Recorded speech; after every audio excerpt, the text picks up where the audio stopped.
ইউসিবুল মুসলিমা মিন নাসাবিন ওয়ালা ওয়াসাবিন ওয়ালা হাম্মিন ওয়ালা হুজনিন ওয়ালা আযান ওয়ালা গাম্মিন হাত্তা শাওকাতি ইউশাকুহা ইল্লা কাফারাল্লাহু বিহা খাতায়া।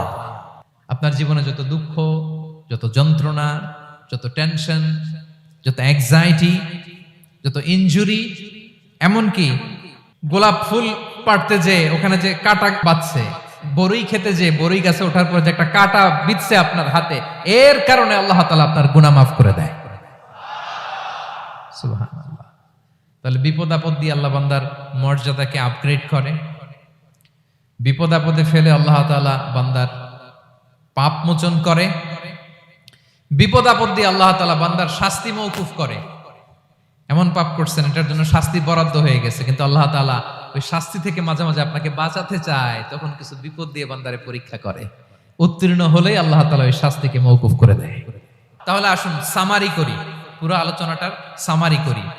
এক নম্বর সামারি হচ্ছে বিপদ আপদ, পরীক্ষা, স্ট্রাগল, কষ্ট, এটা সুন্নাতুল্লাহি ফিদ দুনিয়া। এই দুনিয়ার